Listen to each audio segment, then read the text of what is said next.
നമസ്കാരം. നമ്മുടെ എല്ലാം ജീവിതത്തിൽ പ്രമേഹം അല്ലെങ്കിൽ ഷുഗർ ഒരു പ്രധാനപ്പെട്ട വിഷയമായി മാറിയിട്ടുണ്ട്. പലപ്പോഴും രക്തത്തിലെ പഞ്ചസാരയുടെ അളവ് കൂടിയതും കുറഞ്ഞതും നമ്മൾ അറിയാതെ പോകാൻ സാധ്യതയുണ്ട്. എന്നാൽ ചില ലക്ഷണങ്ങൾ ശ്രദ്ധിച്ചാൽ നമുക്കിത് എളുപ്പത്തിൽ തിരിച്ചറിയാൻ സാധിക്കും. അങ്ങനെയുള്ള പ്രധാനപ്പെട്ട ലക്ഷണങ്ങളെക്കുറിച്ച് നോക്കാം. ഇതിന്റെ പ്രധാന കാരണങ്ങൾ മരുന്ന് കൃത്യമായി കഴിക്കാത്തത്, തെറ്റായ ഭക്ഷണ രീതി, വ്യായാമക്കുറവ്, മാനസിക സമ്മർദ്ദം എന്നിവയാണ്. അമിതമായ ദാഹം. സാധാരണയായി കൂടുതൽ ദാഹം അനുഭവപ്പെടുക, കൂടുതലായി മൂത്രമൊഴിക്കാൻ തോന്നുക, ശരീരം അധികമുള്ള പഞ്ചസാരയെ പുറന്തള്ളാൻ ശ്രമിക്കുന്നതിന്റെ ഭാഗമായി ഇടയ്ക്കിടെ മൂത്രമൊഴിക്കാൻ തോന്നും. വിശപ്പ് കൂടുക.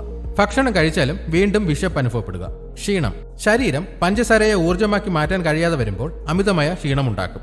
കാഴ്ച മങ്ങുക. കാഴ്ചയ്ക്ക് മങ്ങൽ അനുഭവപ്പെടുന്നത് രക്തത്തിലെ ഉയർന്ന പഞ്ചസാരയുടെ ഒരു പ്രധാന ലക്ഷണമാണ്. മുറിവുകൾ ഉണങ്ങാൻ താമസം. ചെറിയ മുറിവുകൾ പോലും ഉണങ്ങാൻ കൂടുതൽ സമയമെടുക്കുന്നത് പ്രമേഹത്തിന്റെ സൂചനയാകാം. ചർമ്മത്തിലെ ചൊറിച്ചിൽ. ശരീരത്തിൽ പ്രത്യേകിച്ച് സ്വകാര്യ ഭാഗങ്ങളിൽ അണുബാധ ഉണ്ടാകാനും ചൊറിച്ചിൽ വരാനും സാധ്യതയുണ്ട്. രക്തത്തിലെ പഞ്ചസാരയുടെ അളവ് കുറയുമ്പോൾ. രക്തത്തിലെ പഞ്ചസാരയുടെ അളവ് കുറയുന്ന അവസ്ഥയാണ് ഹൈപ്പോഗ്ലൈസിമിയ എന്ന് പറയുന്നത്. ഇൻസുലിൻ അല്ലെങ്കിൽ ഷുഗർ ഗുളികകളുടെ അളവ് കൂടിയാലും കൃത്യസമയത്ത് ഭക്ഷണം കഴിക്കാതെ വന്നാലും ഇത് സംഭവിക്കാം. വിറയൽ. കൈകാലുകൾക്ക് വിറയൽ അനുഭവപ്പെടുക. അമിതമായുള്ള വിയർപ്പ്. നെഞ്ചെടുപ്പ് സാധാരണയിൽ കവിഞ്ഞ് കൂടുന്നത് ഒരു ലക്ഷണമാണ്. തലക്കറക്കം. പെട്ടെന്ന് തലകറങ്ങുന്നത് ഹൈപ്പോഗ്ലൈസീമിയയുടെ സൂചനയാകാം. പെട്ടെന്ന് നിയന്ത്രിക്കാൻ കഴിയാത്ത രീതിയിൽ വിശപ്പ് അനുഭവപ്പെടുക. പെരുമാറ്റത്തിൽ ഉണ്ടാകുന്ന മാറ്റങ്ങൾ. ചിലർക്ക് പെട്ടെന്ന് ദേഷ്യം വരാനോ ആശയക്കുഴപ്പം ഉണ്ടാകാനോ സാധ്യതയുണ്ട്. പഞ്ചസാരയുടെ അളവ് ക്രമത്തിൽ അധികമായി കുറഞ്ഞാൽ ബോധം നഷ്ടപ്പെടാൻ വരെ സാധ്യതയുണ്ട്. ഇതുപോലെയുള്ള ഹെൽത്ത് ടിപ്സിനായി ഈ ചാനൽ ഇപ്പോൾ തന്നെ സബ്സ്ക്രൈബ് ചെയ്യുക.